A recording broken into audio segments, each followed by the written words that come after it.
Hi, Charlie McCamp, Stan James, want to preview this midweek football action. Let's begin at the San Siro, where Carlo Ancelotti returns to the San Siro. Remember, he was 8 years, he was the manager of the Rossoneri, and he had a good record against Inter Milan, against the Nerazzurri. He played 18 times, won 10, 5 defeats and 3 draws, and two of those 3 draws, of course, were in the Champions League semi-final of 2007, when they went on to beat Liverpool in the final 2-1. Ancelotti really has been in good form in his press conference. Again, Jose Mourinho, of course, was manager of Chelsea. Ancelotti takes his Chelsea side to the San Siro. Mourinho was manager, of course, has won the Champions League, of course, with Porto, but in his 3 seasons with Chelsea, of course, never won the Champions League, beaten semi-finals by Liverpool in 05 and 07.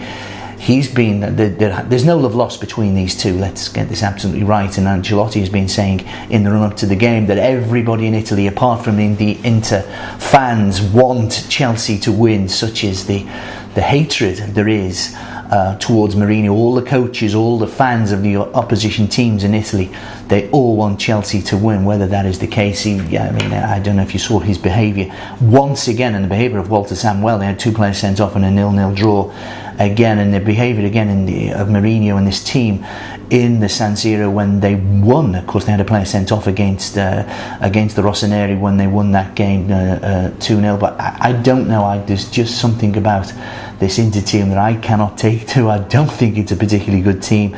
They played Chelsea in the pre-season friendly in the States, and Chelsea, I think Drogba and Lampard scored 2-0, and I think they are a shoo-in to qualify. This thing I think will be cagey. Mourinho, I think, will set his stall. They don't want to concede.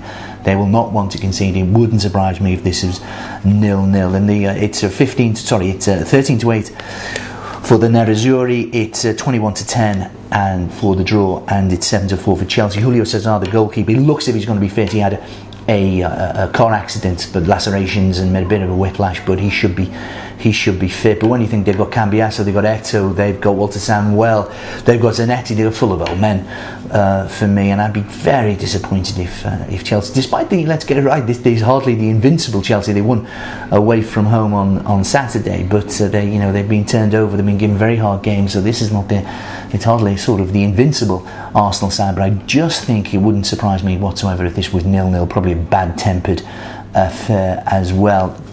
Barca tonight, 4-6 at Stuttgart. Stuttgart, extraordinary transformation. Stuttgart, remember, they only drew 1-1 with Rangers in the Champions League earlier in the season. That was under Marcus Babbel, the ex-Liverpool player.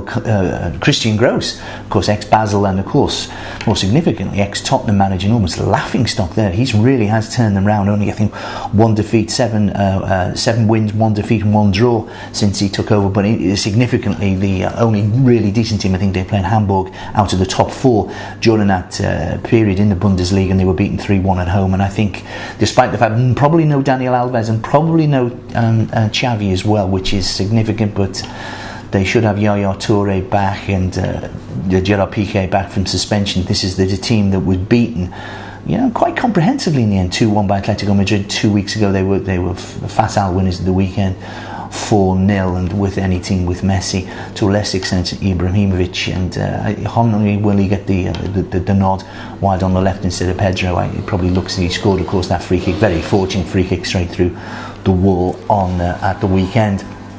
But Real Madrid on Sunday were something exceptional, I must say. Going forward, they really did look good. But of course, you've got to remember that was a yellow submarine Villarreal side who were decimated.